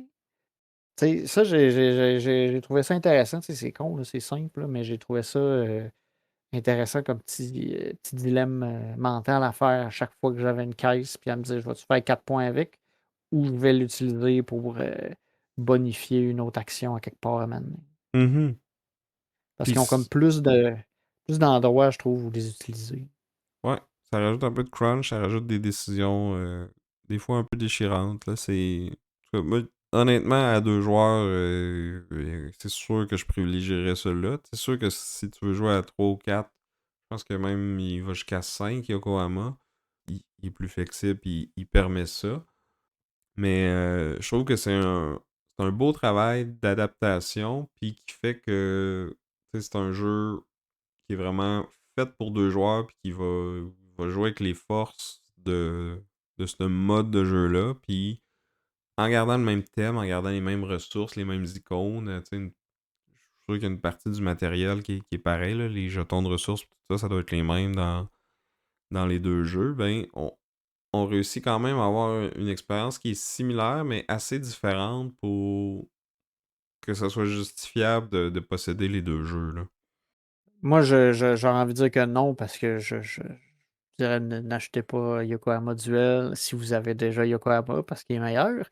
Mais je vais seconder Sam. Là. C'est vrai que quand j'ai vu Yokohama Duel, tu sais, je voyais le feeling. Je voyais Yokohama tout de suite. Là, tu sais, tu regardais les plateaux, tu regardes les actions. Puis tu sais, ça a pris quasiment 5 minutes seulement d'expliquer les règles parce que il y avait beaucoup de choses qui étaient transposées, qui étaient un peu modifiées, qui étaient adaptées, mais ça se ressemblait quand même, on se retrouvait. Puis on avait Mhm. un peu le même feeling, mais comme on disait, tu sais, à deux, Yokohama original, t'as beaucoup d'espace. Là, tu avais l'espace plus restreint que tu aurais eu normalement si tu jouais à Yokohama à 3 4 joueurs. Fait que tu sais, Je ça pense ramène un peu l'expérience. il est quand même une coche plus interactive que même Yokohama au plus haut compte de joueurs. Oui, oui, parce que tu sais, t'as Bloquer, un peu plus ça fait plus l'aspect. mal, là. Ouais, t'as un peu plus l'aspect placement d'ouvrier, tu sais, parce que justement, tu mets ta carte, c'est bloqué pour le round, t'es tout seul à y aller. Puis tu sais, t'as 4 rounds. T'as 4 tours au total. Ouais, 4 4 rounds. rounds. 4 rounds dans Yokohama Duel. Yokohama normal, lui, il y a des déclencheurs de fin de partie qui sont un peu plus. Faut que tu sois un peu plus à l'affût de ce qui se passe, là, parce qu'il faut qu'il y ait, je pense, c'est 2 déclencheurs qui se soient produits pour que la partie finisse vraiment. Mhm. Puis Versus, c'est fait par les actions des joueurs, dans le fond, là. T'sais, quand tu progresses, peut-être quelqu'un place toutes ses boutiques ou tant de dons à l'église ont été faits, ou des affaires de même. Fait que, c'est les joueurs qui décident un peu la durée de la partie. Puis je pense que c'est là le plus gros niveau d'interaction dans le jeu. ouais, ben t'as le blocage là, à 4 joueurs, tu sais, à un moment donné, Mais c'est t'es pas plus bloqué, tu serré. peux y aller pareil, faut juste que tu le payes, non? Oui. Oui, il faut que tu le payes. Mais je pense que tu peux Mais y aller moi, quand même si t'as de l'argent. De... Peut-être que je me trompe, là. ouais. Mais me semble que tu peux y aller quand même. Je pense que c'est si tu payes, si tu le traverses. En tout cas, mais. Mais je pense que tu peux t'arrêter puis le payer aussi. OK. Faudrait Ouais, ça se peut. vérifier, là, mais en tout cas, C'est vrai que moi, c'est juste je que taille t'étais tout le tellement temps que je voulais pauvre. pas te payer, c'est ça. Non, je voulais pas te payer. C'est pas que j'avais pas d'argent. C'est pas pour la donner à toi, mon argent. Mes yens, c'est les miens. Fair. Euh, Mais peut-être que t'aurais dû, hein, parce que je pense que j'ai gagné plus de games que toi. Autant à Yokohama Duel qu'à Yokohama. ouais, ouais, ouais. Sauf que tu vois, à Yokohama, j'ai eu du plaisir à jouer plus qu'à Yokohama Duel. Puis Yokohama, je me laissais emporter, en fait, justement, dans le jeu. Puis j'aimais ça, tu sais. J'avais l'impression que chaque action, je progressais, j'avais du fun. Puis, tu sais, j'avais des belles options. Même si des fois, j'étais comme, ah, il est à cette place-là, puis ça me gosse. Mais c'est pas grave. Je mettais mes petites miettes de pain un peu partout, puis je planifiais ce qui allait s'en venir. Puis je m'ouvrais des options. Fait que j'ai eu. Puis, tu sais, si je pouvais pas faire telle action, tu sais, ou parce que j'avais juste pas envie de te payer, tu sais, je patientais juste une action, puis j'y allais. J'avais pas à attendre un round. Ouais, un round, c'est juste 4 actions, là. C'est pas si long que ça Ouais, non mais quand plus, là. t'as 16 actions, tu sais, c'est le corps de la game là, que tu dois attendre. Là. Tu sais, Ben, t'avais juste à y aller avant, ou à avoir un négociant étranger pour y aller pareil. c'est ça. En tout cas. Fait que moi, un épisode très clivant encore, j'ai envie de dire. Ouais, pis là, j'ai un épisode qui s'en vient long aussi, fait que je pense qu'on va s'arrêter là. Oui, fait que maintenant, c'est à votre tour de nous dire est-ce que vous êtes hashtag Team Vince avec Yokohama Ou ou hashtag bien Team Sam avec Yokohama Duel. En plus, on était à puis Board Game sinon, Duel, là, fait que je pense que oh c'est là un là, point Sam déjà en partant. quel lien poche. Fait que Parce que toi, t'en as jamais fait. c'est vrai que j'avais pas de lien avec Yokohama. Mais j'allais poser la question. Maintenant, c'est à vous de nous dire c'est quoi votre jeu Yokohama préféré, tu sais, parce qu'il y a le Roll and Write. Ouais, puis ben, il y a plein d'autres jeux avec un thème japonais que peut-être Yokohama est dedans aussi, là. Ouais, On va c'est les bien possible. accepter, ceux-là aussi. Ouais, tant que Yokohama est à quelque part là-dedans, ça va. Fait que Fait que venez ça nous peut même dire. être pandémie, genre, parce que tu sais, il y a le Japon, c'est la map du monde quand tu joues à pandémie. Yokohama est là, techniquement. Ok, ouais, ça, je mettrais ma limite là. Faut qu'il soit écrit. Oh, ok. Yokohama. Faut que Faut- Yokohama soit écrit. C'est bon. C'est ça. Parce que sinon, tu sais, on aurait pu faire Berlin, là, tu sais, ou n'importe quoi. Tu sais. En tout cas, tout ça pour dire, Vous pouvez venir nous le dire sur notre Discord, en commentaire YouTube, sur notre Gmail, à boardgameduel@gmail.com, sur notre page Facebook. Venez nous dire quel est votre jeu Yokohama préféré. On va mettre dans les descriptions du show aussi le lien pour le défi Joudon. Fait qu'on rappelle, 22 mars, on va être là à Brossard. Venez jouer avec nous ou sinon faites un petit don pour la prévention du suicide. Toujours une bonne cause. Oui. Une autre Sinon, bonne cause, merci à vous. c'est notre Patreon. Ben oui, encouragez-nous. C'est pas une aussi Joignez bonne notre. cause, là, honnêtement, mais c'est une bonne cause quand même. Ouais, ben on essaie de procurer un peu de ludicité aux gens. Tu sais, c'est un peu moins sérieux, mais tu sais, peut-être ça peut faire du bien à plein de gens aussi. Quand même. Puis en plus, si vous nous encouragez sur Patreon, ça vous donne accès à tout plein de contenus bonus qui, on l'espère, vont vous divertir aussi. On a nos capsules en dessous de la table qu'on enregistre à la fin de chaque épisode où on parle des dessous du duel, comment on a choisi les jeux, qu'est-ce qui s'en vient bientôt, toutes sortes de sujets qui peuvent nous passer par la tête. On a aussi plein d'épisodes bonus. Là. Récemment, on a fait un avec Pat d'un Board Game Presque Parfait où on a fait une partie de... voyons. Le Fiasco, c'est Fiasco, c'est ça. un jeu de rôle sans maître de jeu, où dans le fond, on a passé du temps à dire plusieurs niaiseries, là. Tu sais, c'est semi-orienté, semi-guidé, on a dit ben des niaiseries, puis on a créé, je pense, le personnage le plus épique de la vie, étant Guy. Non, non, faut pas le dire le nom, ça va tout Ah! gâcher. Je vais couper ça au montage ou je vais le blipper. Oh Je my pense que God. ça gâche la Désolé. joke sinon. Mais bref, il y a un personnage qui était supposé être très secondaire qui a volé la vedette. Sur notre page Patreon, vous avez accès à comme un petit 5-10 minutes là, d'extrait. Puis pour quelques dollars par mois, dans le fond, ça vous donne accès à cet épisode-là, mais aussi tout notre contenu bonus passé. Là. Vous pouvez vous inscrire un mois, puis tout écouter ça, binger ça, puis arrêter après, là, on vous en voudra pas. Ou oublier nous désabonner. Puis, Puis là, ben, on va être désolé. Fait que, fait que c'est ça. Fait que merci à vous, merci à nos Patreons, merci à Chrysalis pour notre chanson thème. Donc, sur ce, je t'invite. Et je suis encore Sam. On vous dit à plus. Bye!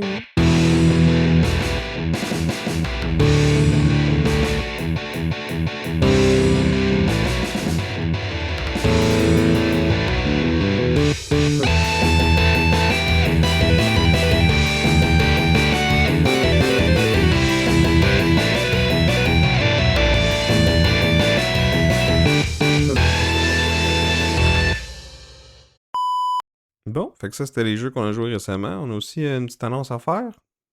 J'avais juste le goût de dire plein de niaiseries sur toi, puis je l'ai pas fait, Sam. Je tiens à le dire. Tu me rajoutes quand même de la job. Ouais. Ça aurait pu être n'importe quoi, là. Il y a trop de trucs qui m'ont traversé l'esprit, je l'ai pas fait. Je l'ai pas fait. Dis donc la vraie affaire. Ouais, la vraie affaire.